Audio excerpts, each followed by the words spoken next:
Uh, Yo, what's going on, guys? It's your boy Bunky back at again with a new video. Today I'm going to be doing something interesting and just talking about what happens to us after we die.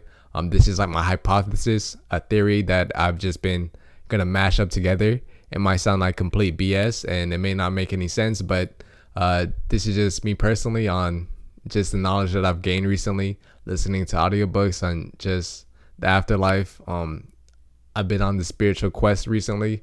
And it's been somewhat enjoyable, intense, and also I really don't know how this story ends on the spiritual quest. So this is really like my beginning phase, I would say.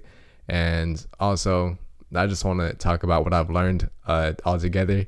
So I'm going to be mashing this up on the fly because I did not think this through, but you know what, I'm gonna go with it and just flow.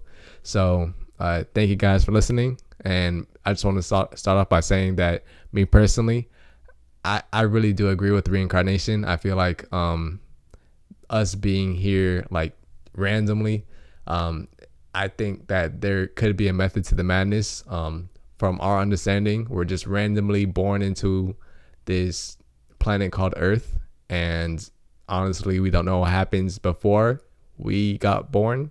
And then after we die, we don't know really what happens. And I feel like there's a lot of books that have been covering this topic. So today I just want to talk about the methodology on what actually happens, what happened. Oh my goodness. So many thoughts and ideas that I get to speak about today. It may sound like I'm crazy, but honestly, you know what? If I am, it is what it is. So starting off, really wanted to talk about reincarnation. I love that idea. Thinking that this is a spiritual school, that Earth has a purpose and we're all just souls learning how to ultimately learn how to be happy. I think that's like the end goal of every existence on Earth. We're all just evolving, starting from like bacteria and all the way to getting to from single cell organisms to multi-cell, then maybe to animals, then ultimately to humans, then ultimately to being able to merge back with the highest, which is God.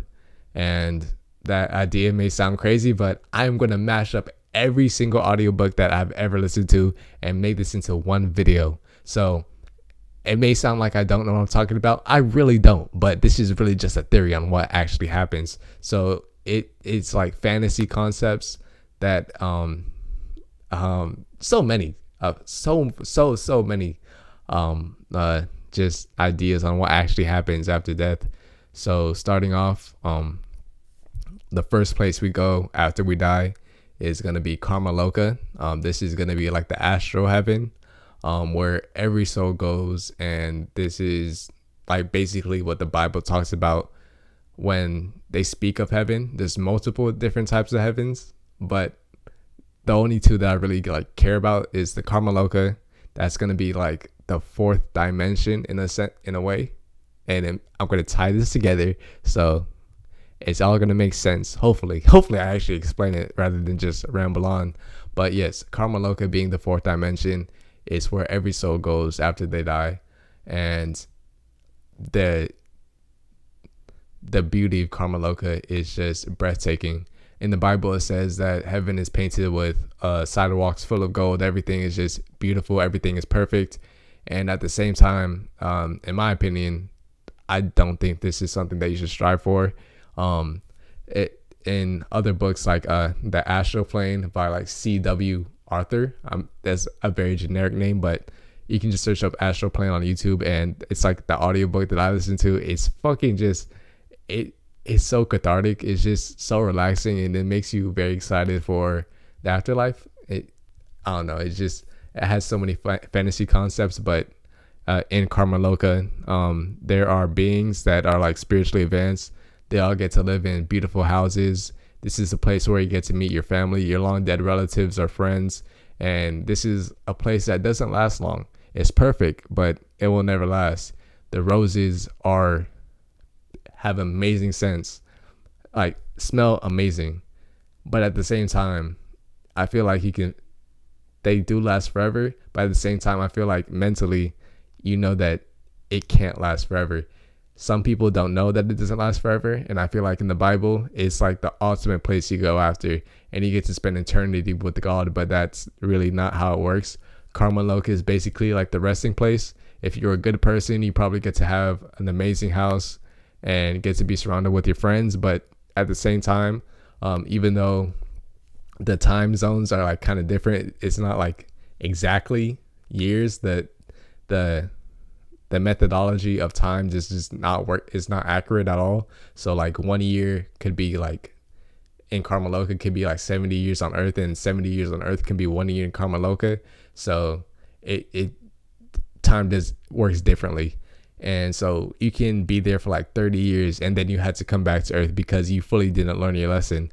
Even though you could have been a nice person and could have done amazing things, I feel like a soul's ultimate journey is going to be back to the highest, which is like nirvana and Buddhism.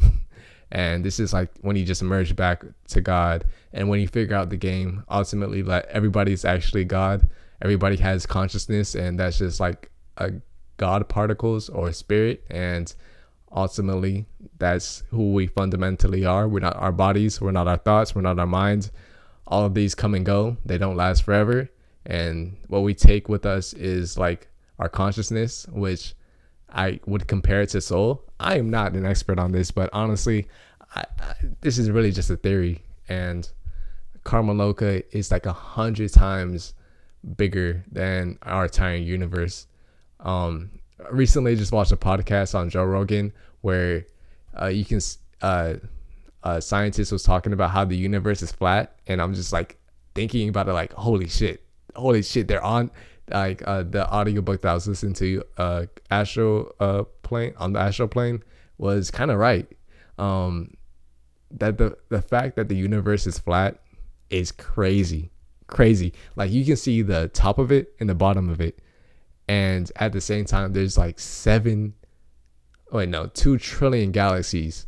Like that I can only imagine how many like intergalactic species there are, how many aliens and how many civilizations. Oh, it's fucking crazy. And oh my god,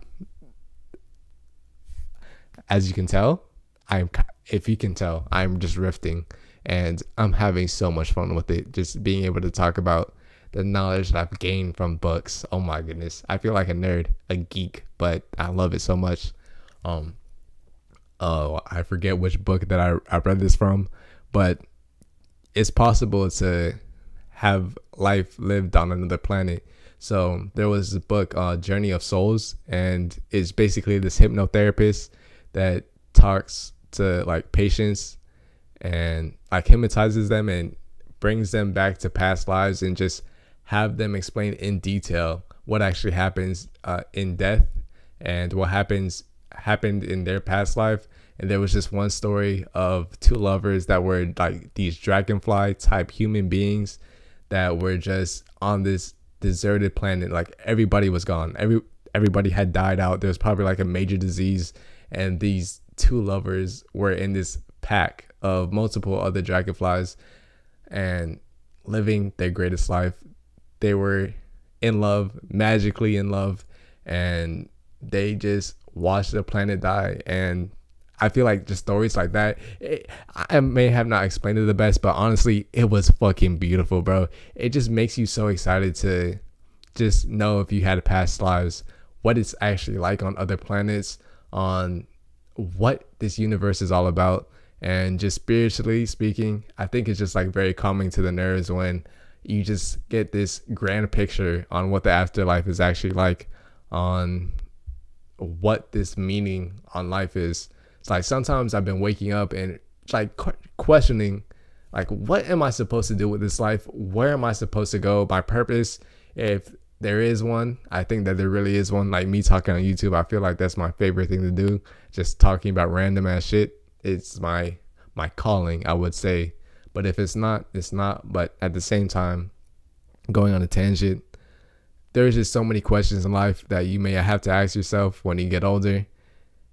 It does not make sense. It does not make sense. So thinking that the world is actually just like a spiritual school, so we're all just souls trying to get past our karma. Maybe we could have been an angel in the past life or just a bad person. I'm me personally, I've probably been like a shitty person in my past life. I kind of makes sense, but you know what? I'm getting better. Really am. I think that all like human civilization has been kind of goofy, like kind of crazy goofy. Like just thinking about the atrocities, the madness that is just like the human being of not being able to be happy. I feel like living in a first world country, there are very amazing benefits of being able to have your needs met, everything that you need, being able to be taken care of by my parents. So many blessings, but at the same time, like you kind of question, like if this is it, then why do I need to keep on going? I have everything, like literally food, shelter, all these are just given to me. And at the same time, I'm like, is this what life is all about? Like, what is this? What is this? I have everything. And at the same time, I can't feel like that at peace, that knowing that I have everything. So I feel like there's so much more to life than just being alive. There has to be something that I feel like I'm missing out on. Maybe I remember like this his name was like Ro Capo. He was on the Joe Rogan podcast. Oh my god, I love that podcast. He was like an American that was in a punk rock band and back in the day. Then he went on a spiritual quest to India, became a monk for like 6 years, and just has amazing stories of his like future being told, of him being in the car crash, him getting jumped by a bunch of random people, him like kind of like meditating while he was getting jumped and praying to God, like I think it was Shiva or Krishna, I forget which one, but yeah, just amazing stories. And he said that human beings are just doing time on earth. I think like thinking about that, it's kind of tough to really think that we're just here to learn a lesson. At the same time, we don't know what lesson we're supposed to learn, so we kind of get to feel lost and a little scary at the same time, especially being in this environment of this whole Rona situation. I feel like the world is going so fast. At the same time, it needs to like slow down. Yeah, that was a tangent. That was an actual tangent. I just brain farted at the same time. But yeah, the afterlife is could be a beautiful place if you're a good person. It could be a very scary place. You may have nightmares if you probably like murdered somebody like that or something like that. And honestly, the afterlife is in Karma Loka is nice. It's perfect. But at the same time, I feel like that's not the ultimate thing that a soul is supposed to go to. It's supposed to be nirvana. That's like the highest heaven that you can possibly go to. That's where you just merge back to God, and then like for the rest of eternity, it's just infinite bliss. And that is my understanding on soul theory, on what happens to life after death. Kind of just, hopefully this video, even the microphone works, or something. Hopefully nothing bad happens. But thank you guys for watching. It's your boy Bunky. Hopefully you enjoyed. Hopefully the video gets to be uploaded, and peace.